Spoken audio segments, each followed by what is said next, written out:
What's going on, everybody? Vince Goodrum here. It is Monday afternoon. Just sitting here chilling, and the reason why I'm making this video was to respond to Mr. Vegan Gains in regards to his live stream that he made. Now, first off, happy birthday, Richard. But let's get down to business here, okay?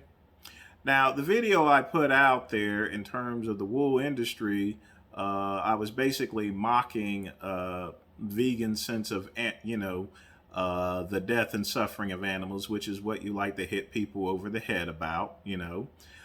Uh, and like I said, I expected it not to get that many views. I mean, I think at this point it's got like 168 views, and I put it out like 2 days ago.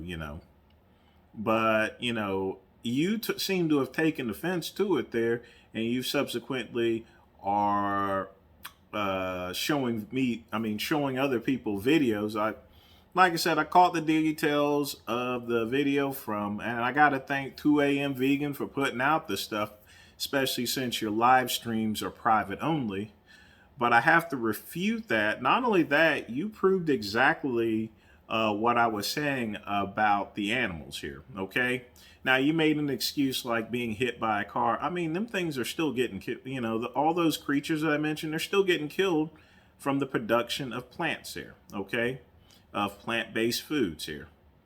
And let's not forget about insecticides and other chemicals that are sprayed upon these fields in order to produce all this food. Now, you decided to put out a video on Mulesing. Now, look, the great ones, Blazer and Clothes is made by Men's Warehouse and Joseph A. Bank. It's an American company, and I believe my blazer is 100% wool, but it was actually wool from Mexico, actually. It was not from Australia.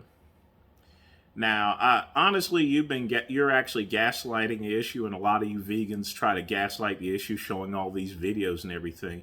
Now, first off, I need to tell you to toughen up. You up here talking about you're going to be crying and everything like that. Come on, man, really? Toughen up a little bit, okay? There's a lot of bad things that happen in life. Now, first off, Mulesing, it's not torturing the animal itself there as bad as it looks there.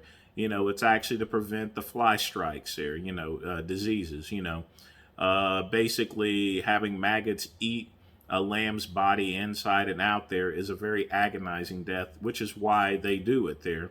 And that's why it was done for 100 years. Okay? But at the same time, now there's available alternatives. Australia has banned that practice. And you're up here showing videos from 2014, 2015, 2016, 2018. Let me see a 2022 video of this practice being done. I mean, Australia has already stated that they're going to phase it out by the year 2025. So none of those practices are going to be in place to begin with. Not only that, it's going to be less expensive to actually use other methods such as tea tree oil whatsoever and dipping them in that every 6 weeks or so forth. That's going to be a lot cheaper and easier solution. Now, getting to the video about the folks punching the animals and throwing them around, that's animal abuse there. And that's definitely not typical of the wool industry there. Those are just some a-holes there. And I'm sure they're going to be severely punished. They're going to lose their jobs. And these are illegal to do there. So they're going to face some criminal charges for this type of behavior, okay? But at the end of the day there, and also, yeah, you're right. Whenever they get old, they become food. But let me put it to you this way, Richard. That's the meat industry. The game is the game. They're going to still get eaten regardless here, okay? That's why you should go in with me on the cultured meats and everything like that, so that way we can all get rid of these farms here, because quite frankly, farms are going to no longer be sustainable as the world population grows here. And because of that, the world population growing, it's hard enough to produce enough food. So that's why, you have these poultry farms all cramped and everything like that because they're trying to feed an ever-growing population there. And it's going to get even worse too unless we start making some changes with cultured meats and everything like that. Synthetic meat is concerned, it's going to eliminate the farming industry there, Richard. Okay, it's going to eliminate it there. But all this vegan activism isn't. My methods are going to work, yours are not, okay? But as far as the industry is concerned, again, the game is the game, all right? And even human beings get that same procedure, you know, to get rid of loose skin from getting infected. It's called a circumcision. The great one has been circumcised, you know, just like the preacher smacking babies at their christening, and then they get circumcised, just keeping the real and tongue like it is. So, you know, not only are the sheep not in the direction the way the sheep are, but it's the same principle, okay? So, Richard, stop gaslighting the issue itself. You know, at no point in time am I going to appreciate or put up with anything like that. You know good and well I'm not going to go and be in tune with, you know, animals being abused. But at the same time, they are going to end up becoming pork chop and pork shank, you know, because that's the way the meat industry is there. People eat meat, okay? But you're not going to convince anyone not to eat meat by showing these old videos here, okay? And like I said, it doesn't speak for 99% of the wool industry, you know? Plus, there's plenty of cruelty-free wool that you can actually purchase, which I really don't get that, really. But, you know,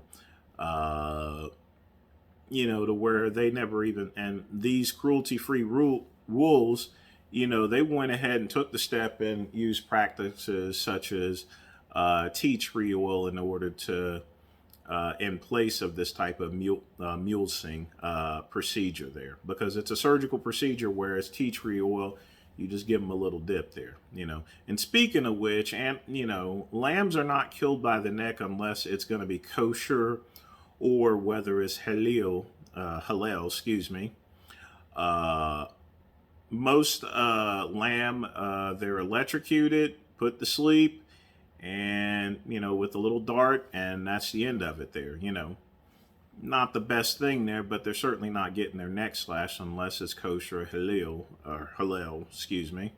I don't know why I keep pronouncing that wrong. So, again, Richard, I get your point on this. I am definitely against the murder and abuse of animals or anything like that. But again, animals are not being murdered, okay, for 99% of the industry. They are being slaughtered and being consumed, okay? You can call it murder all you want there, but what it is what it is, okay? No different than wolves eating sheep there. And speaking of which there, again, you've proven my point. You know, you can't stop animals from dying there, you know. Do you think it's humane for a rabbit to be running in front of these wheat thrashers and get chopped all to pieces while alive or anything like that? Come on, animals are going to die in any type of food production, whether it's for vegan foods, whether it's plant-based foods, or whether it, in this case, is for beef, poultry, and lamb, okay? Get used to it. The life, that's life, basically. The game is the game, all right?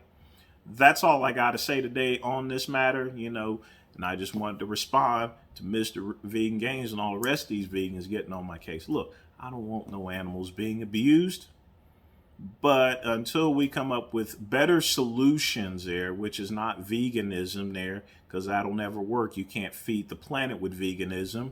You can feed it with cultured meats. Until that happens, which will be in the next 20 to 30 years, you're going to have this, okay? Deal with it.